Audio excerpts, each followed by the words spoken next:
Why do comic book stores go out of business? The same reason any store goes out of business. And the fact of the matter is, stores go out of business every day. They don't last 1 or 2 years.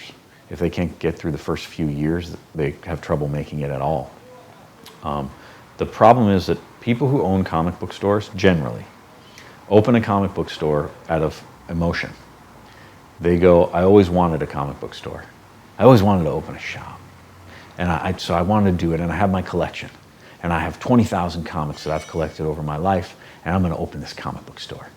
And it's going to be great. And they open their comic book store. They've never taken a business class in their life. They've never even read a book on business. And they open their comic book store with their 20,000 books.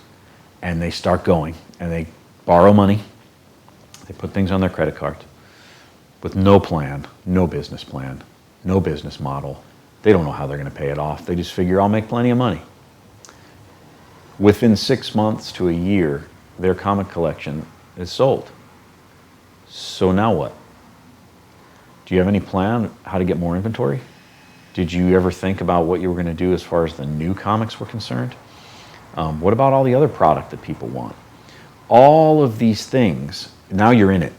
Now you're just trying to stay afloat. The problem is that for the next 10 years, that's all you're doing. 10 years go by fast. Staying afloat.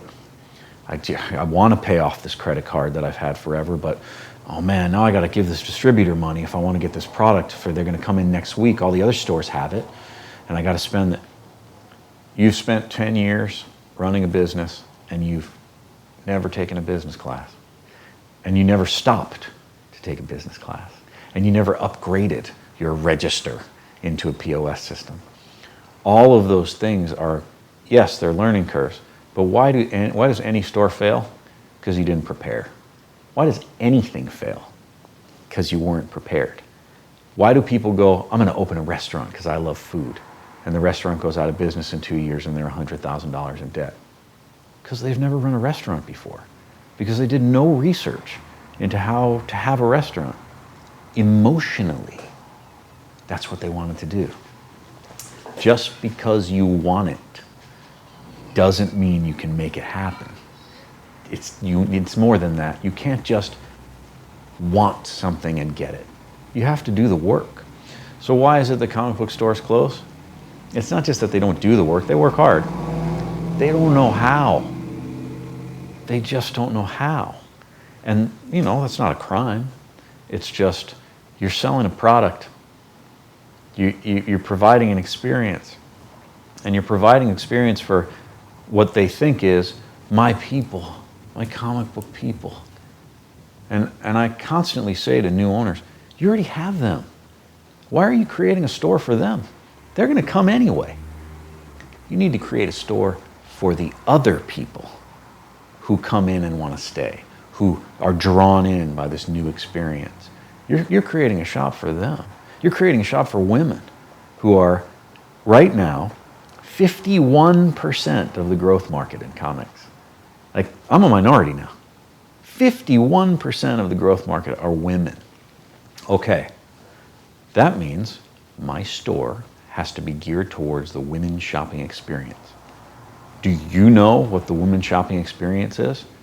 No, you don't. You might think you do, but you don't.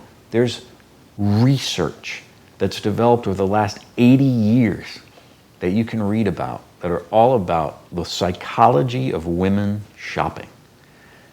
And you can take that information and collate it and go, okay, it has to be clean, it has to be open, because women need space when they shop.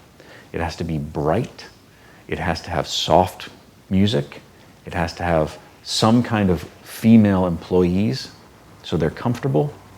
It has to have the type of product that speaks to them in a certain way, that they want to come back and back and back.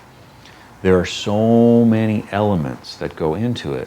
So if you're going to create an environment for women, well, you better research who women are and how they shop and how they think. And the average person, they don't even know how to do that. It's like anything. If I'm going to cook a dish in my kitchen and I go, I just want to cook it like I had in that restaurant.